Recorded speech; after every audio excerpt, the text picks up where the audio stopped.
Welcome, and today's clown is once more Rebel without a pause.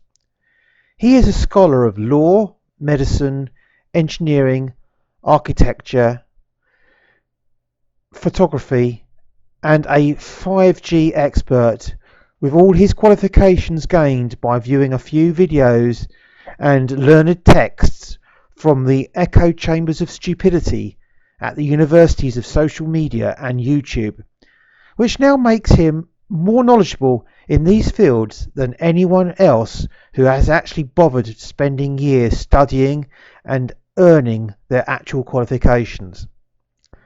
Previously, Rebel without a brain cell went to Glasgow Airport and thought an A319 was a 787, and believes it to be impossible for the airport to have a pipeline supplying aviation fuel from a refinery many miles away. Yet his house has pipelines supplying it with water and gas, and a pipeline taking away sewage away to far away places. But that's okay. So what is Rebel up to today then? We shall join him on his caravan of lies and misinformation. Hi, thanks for watching. Alan Clark drew this to my attention. This is the Cessna 208 Caravan Amphibian, and this gets used to ferry people between Loch Lomond and the Western Isles of Scotland. So Rebel is off to investigate something unusual in Loch Lomond. For all of you that are not familiar with this part of the world, Loch Lomond is a place of natural beauty in the Scottish Highlands, about 30 miles northwest of Glasgow, on the western side of Scotland. Loch Lomond attracts many thousands of tourists from all over the UK and the world every year. So did Rebel jump in his car and speed off up to Loch Lomond to thoroughly investigate these strange goings on? Or did he just sit in his front room and surf the internet for photos that he thinks will fit his moronic narrative? Let's find out. So let's have a wee look at it, right? So here's another image showing you just how thin the wings are, but they're quite important.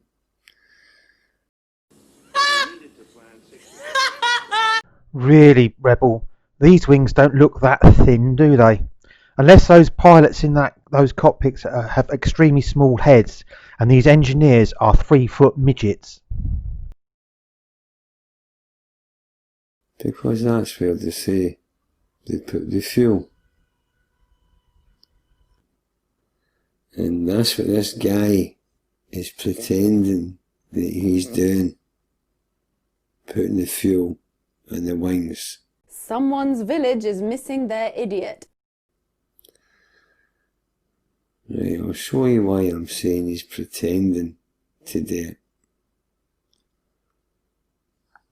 The total fuel capacity of 335.6 US gallons, and the usable fuel capacity of the main tanks is 332 gallons. Right? Okay? And they also have an auxiliary tank. Right? So the auxiliary tank is 100 US gallons, right? So that's 100 gallons in the auxiliary tank and 332 gallons in the wings. Right. Wrong! Just read that document you were looking at and it clearly says the aircraft has 3 tanks, one in each wing and a small reservoir tank under the forward cabin floor. And they put the other 332 gallons in the wing. I'd like to know where. Because the wings of all airplanes is mostly framework to hold the wing rigid. So there's no place for fuel tanks and the wings. How many more times do you morons need to be told? The wet wing tank lies between the forward and rear wing spars, and the ribs, which provide the wing with rigidity, also act as baffles which produces the effects of fuel sloshing during aircraft flight and manoeuvres. And thanks to something called sealant, this prevents the fuel from leaking out of the joints. Besides, this is him putting the fuel in the wings, and this is how much fuel he would need. This is 332 gallons of fuel. Well, that was just nonsense and only showed you are incapable of doing anything except lie and cherry pick information to suit your narrative.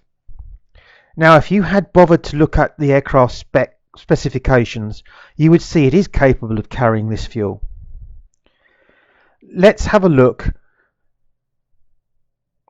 All the aircraft information is here, and now we just need to use some simple maths an 8-year-old child could do. Right, from those specifications we've just seen, we've now got the wingspan and the wing area.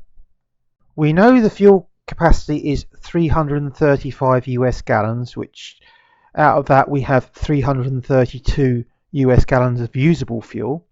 This equates to 1,257 litres, which is approximately just over 1 metric tonne in weight. Then we need to know the width of the cabin,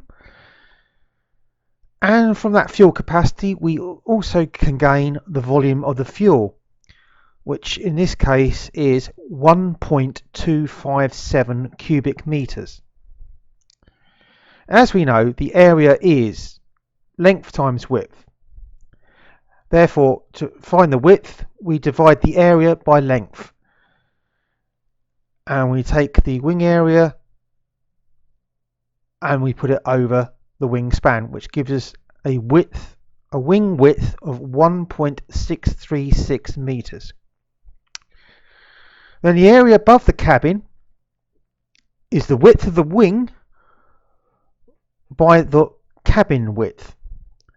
So that's 1.636 by 1.63, which gives us 2.667 meters squared. Therefore, the total area of the wing, either side of the fuselage, is that wing area minus the area above the cabin, which will give us 23.29 squared meters. The volume of the wing is equal to the area times the height of the wing. So therefore we can find the height of the wing by dividing the volume by the area, which gives us 0.0537 meters. But the flying controls and the other stuff occupy part of the wing as well.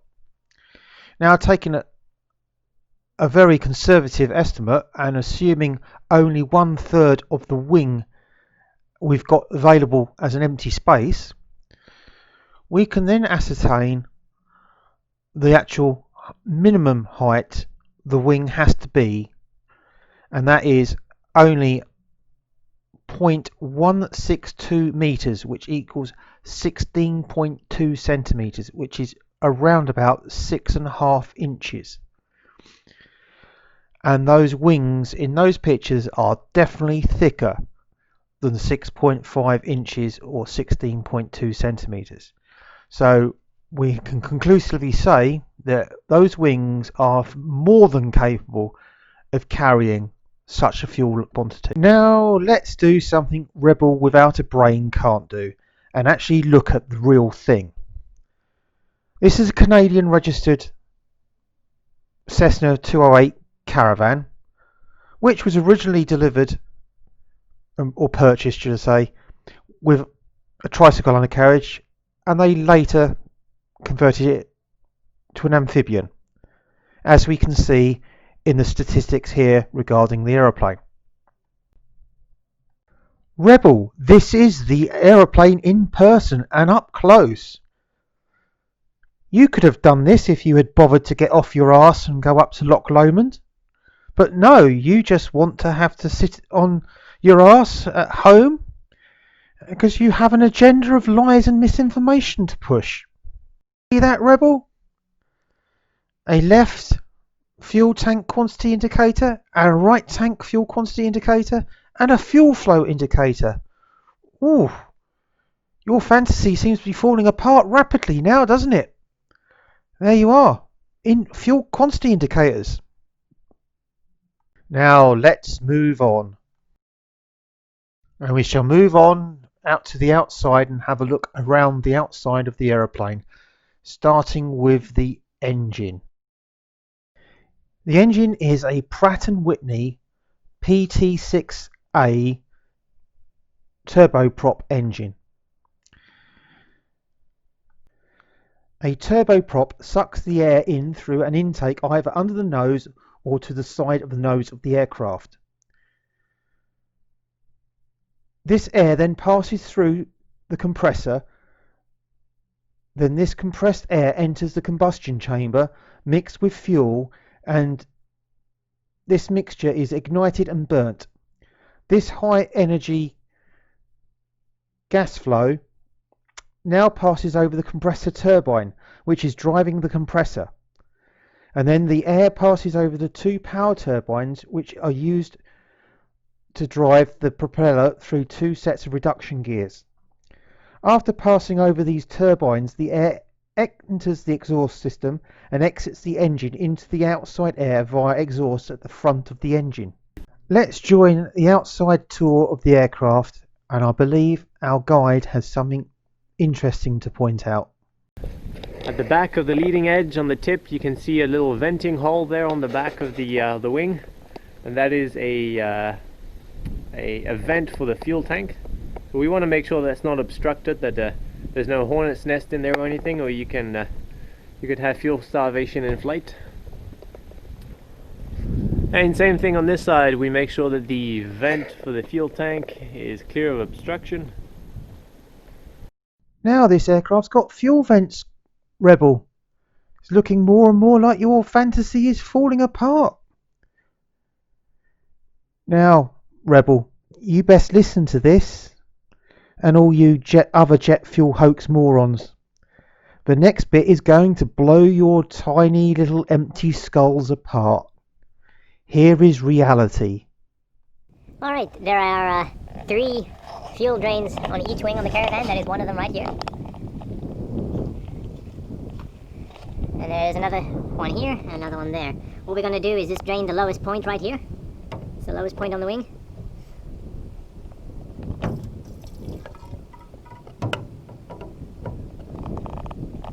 Then we check the fuel, make sure there's no contaminant.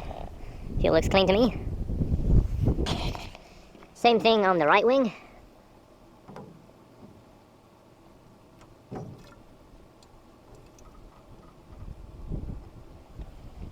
No contaminant. And then what we do is we come under here, and there's a fuel reservoir.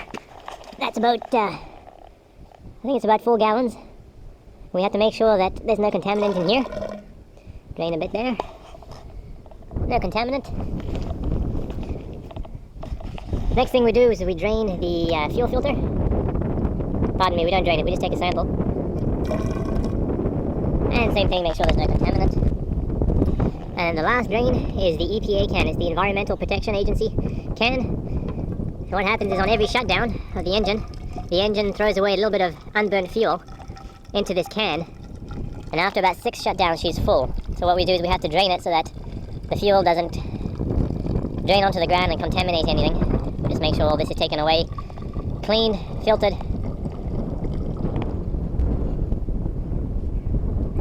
And there we go, the EPA can is empty. We can close that up. And we'll dispose of this fuel in a can. And as we can see from the Cessna's fuel system flow diagram, the wing tanks flow into the reservoir, and then the contents of the reservoir is pumped into the turboprop engine to fuel the engine. Demonstrable proof there, Rebel, of fuel in the aircraft. And that man is not pretending to put fuel in the aircraft. Why you morons think that this jet fuel is a hoax, I do not know. And none of you can actually explain how it possibly could be. How could an internal combustion engine actually run without fuel? And the comments to this video are even more hilarious than the video itself. It's amazing how these muppets actually can get up and get themselves and survive a whole day. Some see this aircraft as a propeller aeroplane and think it's driven by this, a 4-stroke piston engine, and not this, a gas turbine turboprop. And in response to one of these questions, Rebel said it didn't matter as fuel was fuel. So in that case, as a 4-stroke engine is in your car, why do we need to put fuel into our cars if they don't require fuel, as Rebel claims? These guys are complete morons. Well, I hope you enjoyed that, and thanks for watching. Cheers!